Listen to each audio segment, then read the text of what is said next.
Hello and welcome to KennyRoy.com. I'm Kenny Roy. This is the Ask Videomail for the week of April 15th, 2013. Welcome to the site to the new members and welcome back to the old. The Ask Videomail is your chance to get your question in character animation or performance answered in a video just like this one, but I need your question if I'm going to answer it, so please send your questions to webmaster@kennyroy.com. I go through all the questions and I answer the ones that I think will help the most people. There is no such thing as a stupid question, and it is the best way to get the most out of the site. You can even send me your Maya files. Luckily this week I get a Maya file and it's really awesome and I can't wait to show it to you, but that's in just a little bit. Announcements, things are pretty awesome for me going on right now. I'm not sure if you guys noticed, but I posted a pic of my 17-month-old boy with a t-shirt on that said best brother in the whole world to kind of subtly announced my wife's pregnant again, so I got another little boy on the way. He's due September 26th. That's pretty sweet. I have Collabs is going good. Collabs is developing very well. Doing another round of acceptance letters this week. If you are thinking about applying, you are behind the ball if you haven't applied. I have way more applications than people that I can accept. So you got to get it on. If you're interested, you got to apply right now. Just go to collabs.arconics.com to get some more info and to apply to the program. I trimmed my beard a little bit. No longer Mr. Mountain Man. A little cleaner. Not too clean though. Can't go too clean. The moment I shave my face, I look like I'm 6.5 years old. And just general awesomeness around the studio. I'm bidding on some very exciting projects. I hope that they land. And I don't know, overall it's just very positive, very good. Let's talk about the question. The interesting thing about this question is that this person is trying to copy a style. Style is very important and it is very tricky. I did a lecture on style where was that? I think it was in Montreal. I did a lecture on style, and I finished with my Cartoony animation workflow, and that was a good talk. It was a really fun lecture. But at any rate, style is something that I want to talk to you about. So we'll talk about style to begin to answer this question. It also is a little bit technical. So let's take a look.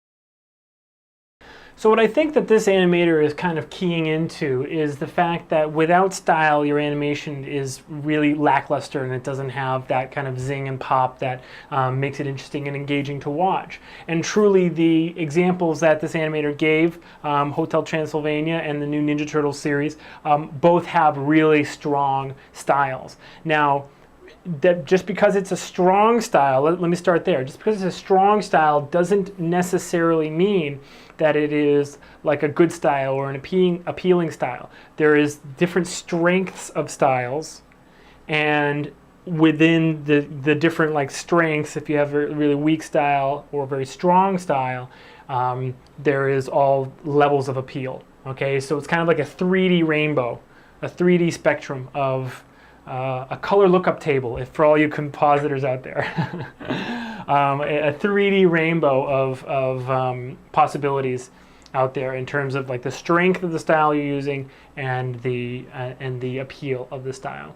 So I like to simplify style down to, and we'll get to the technical question about how to successfully animate your transitions so that it works with motion blur.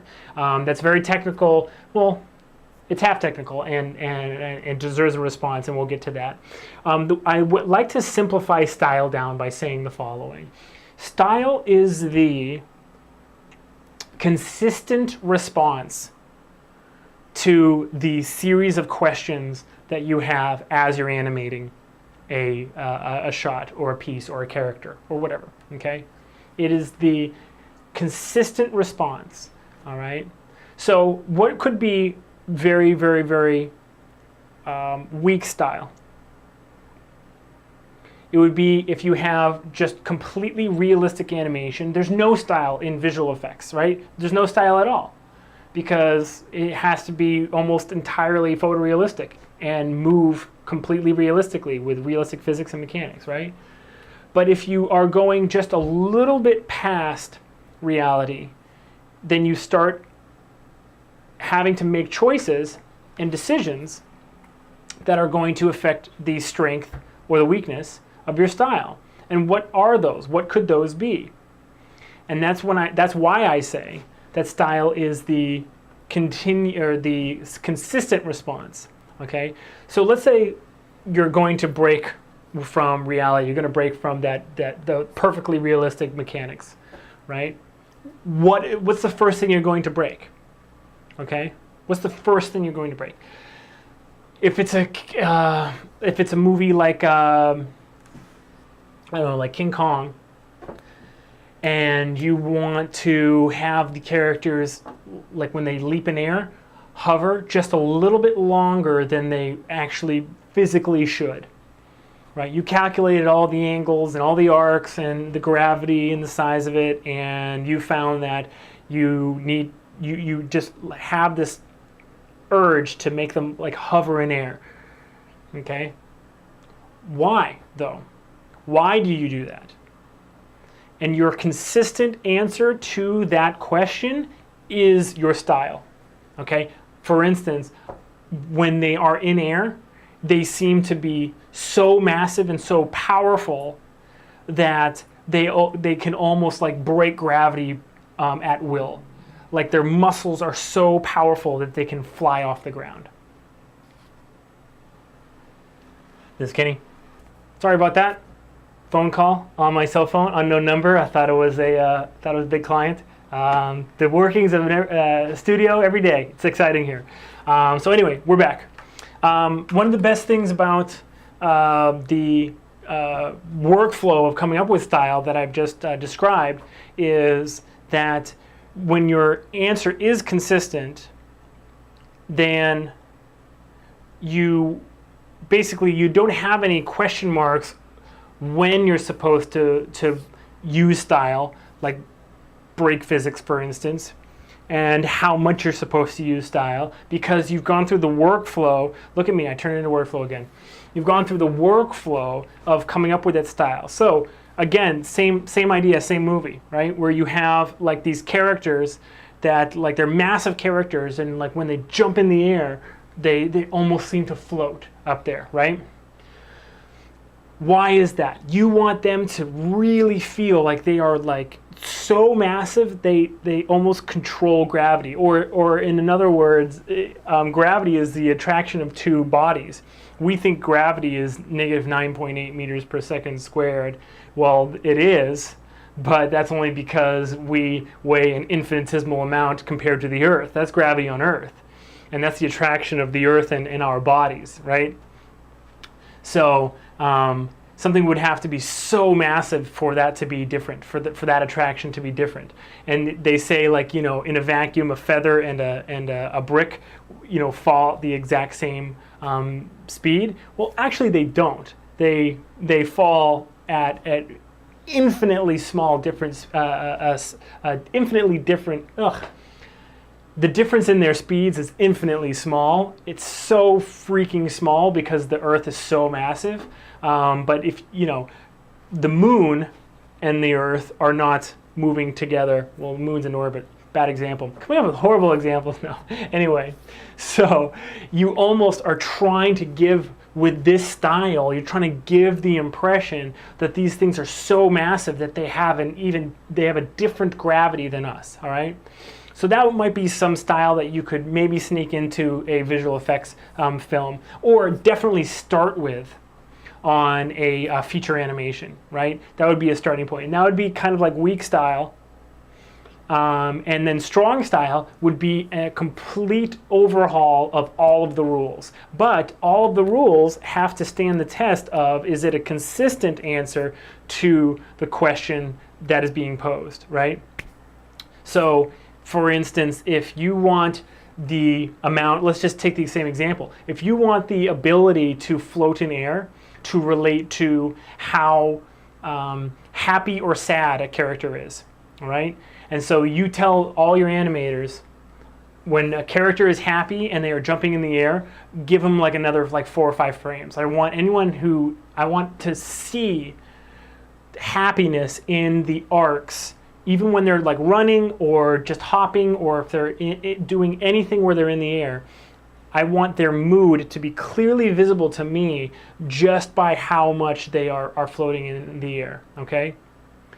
You can't then turn around and say, okay, here's a character and he's like really super strong or whatever, and animate him jumping in the air and floating there for like 2 seconds and then smashing, you know, the rock on the ground or whatever. Why? Well, I just want to see that happen. You can't do that. Well, you could, but it'd be bad because you're breaking your style. Because it's not a consistent answer to the question that's being posed of why are you breaking the physics, you know, in the arcs of a jump or something like that. The moment that character jumps off the ground and is floating there, is going to ruin all of the animation before it. To a certain extent before it, closer to that moment is going to be ruined a lot more than the first stuff, and then definitely everything after it, because that subtle impression that is being just like washed over the audience constantly, where they can see from a mile away a character like running down the road, if they're happy or not. If they're really angry, then they have like kind of like a realistic or maybe even slightly shortened arc in their Y curves, right? That's going to be completely, all the air is going to be taken out of that, and all the work you've done to develop that style where people's mood is in their bounciness, that's going to be gone. Okay, so strong style has many breaks from what is realistic or expected, and the more appealing the style is the better the answer is. Okay, so that's a decent answer. It's a little on the nose. The whole like floating in the air makes it so that like, oh, I'm happy. You know, I think in general that you should just do that, regardless of what style you're doing. That's an okay response. But the strongest styles, like the styles that you see in these in your favorite scenes in these movies and TV shows, which, you know, great examples were given. Those the stronger the style is, the better the the more the appeal is, the better the answer is. Okay, so like Hotel Transylvania, great example of strong style and great appeal. All right, I would say Teenage Mutant Ninja Turtles, the new series, is pretty strong style, maybe slightly under Hotel T, and decent appeal, again slightly under Hotel T. Or it might actually be, you know what, it might actually be even stronger style in terms of how much is broken and whatever, but the decisions are a little bit more slapstick and a little bit more cartoony. They're a little bit all over the place, and they may contradict each other at certain points.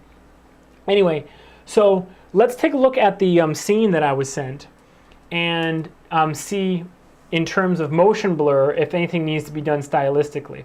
Okay, so let's take a look. This scene was sent to me. It is the Morpheus rig, and basically this is supposed to be a gear change, quote unquote, assignment where your character goes from one emotion to another. So here we are. He is, you know, sitting here with grief. He opens the box, curious, sees something, and then goes to happy. The very first thing I would say about this animation is that the look right here of recognition and he's very pleased with what he sees is very awkward before this change into the happiness. I think you have too many beats here. I think if he's looking in, the moment of recognition has to come while he's in this more kind of like static pose, and then he needs to transition, you know, and he can do a big transition into this excitement. So I'm not sure if this is going to work just because of how you've animated this. Okay, good. You're all stepped keys. Awesome. But I would go straight from here into your big transition, okay, which is on 155. Okay, and then you're here on 90. Okay, so I would do this.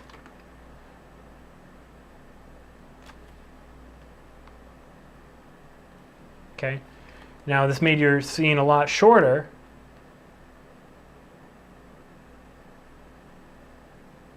Okay, but it makes a lot more sense to me. Okay, now technically, let's take a look at what you were talking about in terms of working with motion blur and doing the stretchy. So the amount of motion blur that's on each scene, on each frame is typically under the control of the compositor, and they don't normally put it into the render. You render something called a motion vector, which is an image that shows how much blur is supposed to be put on every single pixel. It is a decent approximation of 3D motion blur, and typically audiences cannot tell the difference, typically. Some renderers, though, do have native 3D motion blur built in, and there are also special tools that mostly visual effects and film studios have written to make 3D motion blur work. But it seems as though this is your big moment. This is your big kind of like transition pose that is under the scrutiny of motion blur, and you want to make sure that it's super effective. Okay, it's super effective.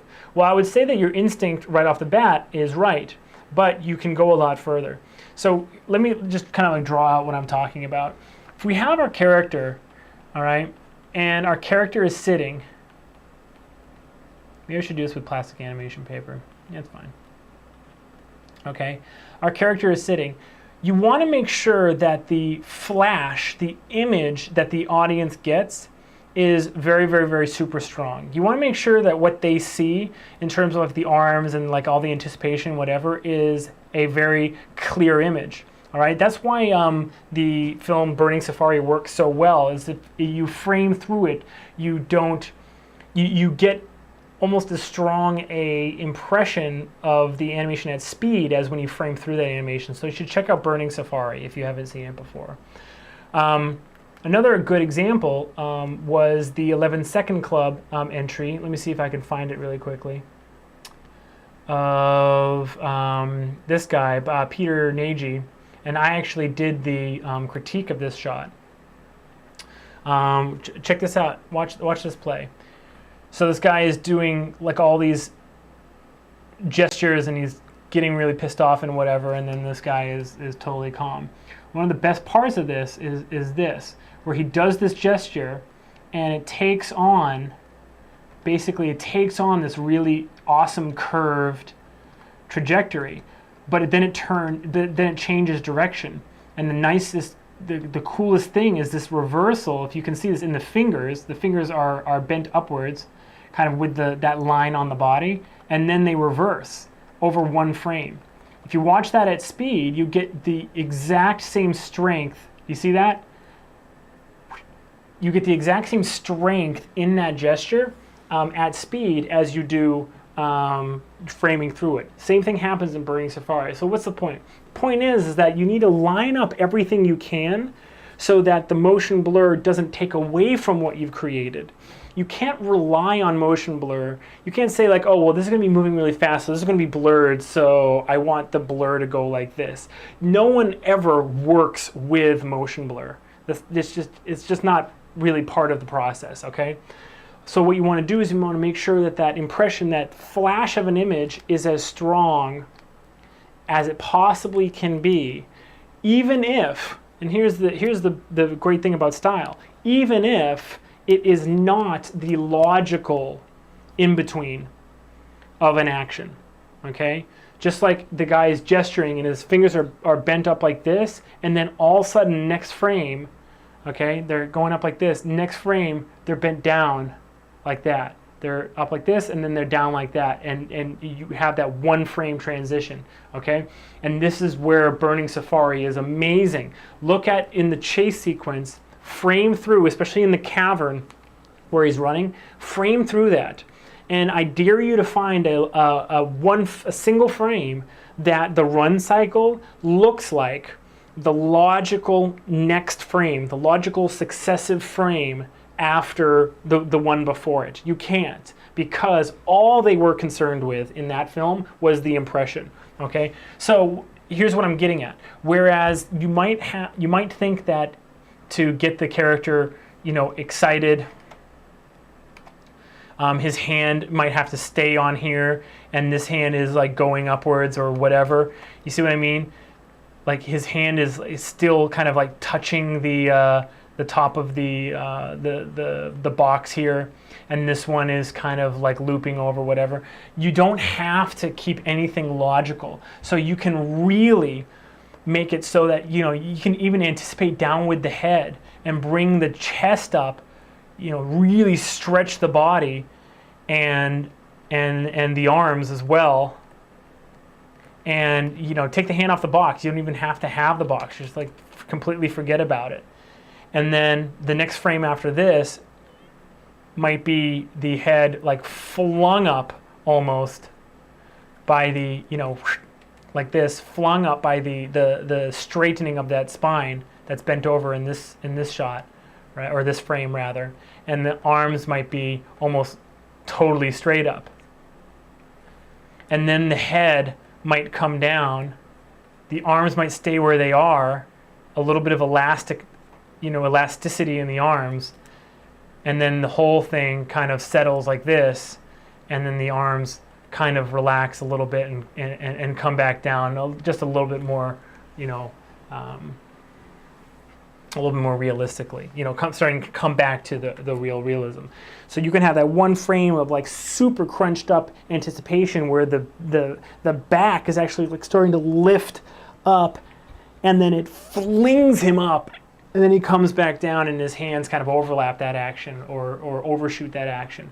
But for no reason should you be thinking to yourself, okay, the motion blur is going to mess that up. Why? Because your only goal should be to make it so that the motion blur is at very most blending together. If you have like little weird, like I see some here, like little weird things going on like in the rig where there might be some pinching or there might be some like weirdness going on right here, for instance, okay? The answer to your question should be why, or the question, let's start with the question. The question you need to be asking yourself is, why is he having such a strong response? Why does he react like this, okay? That's the question you need to ask yourself. Your answer might be, anytime somebody has a really big reaction, it should center in the chest. I don't know why, but it should center in the chest. That's my style. That's what I'm going to go with. But what does that mean? That means when somebody like sees somebody they love for the first time, there's this almost like they almost fall towards them. They're like pulled towards them from their heart. And whenever they see something like this, the chest like bottoms out and then brings their body up, and they're excited or whatever it is.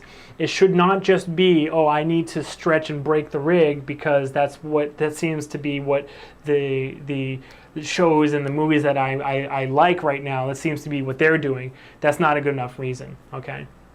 So I love discussing style. If you guys have any more questions about style, then please send them in, because this is a lot of fun. Also, like you just saw, you can send me your Maya file, and I'll open it up and I'll take a look and I'll send it back to you so you can check out what we've done. This was a lot of fun. Please send more questions to webmaster@kennyroy.com. I love getting questions. I love getting Maya files. It is a pleasure to do this every single week for you. I hope you tell your friends, refer more friends, and get more bonus time here on kennyroy.com. Good luck with your animation, and as always, rock on.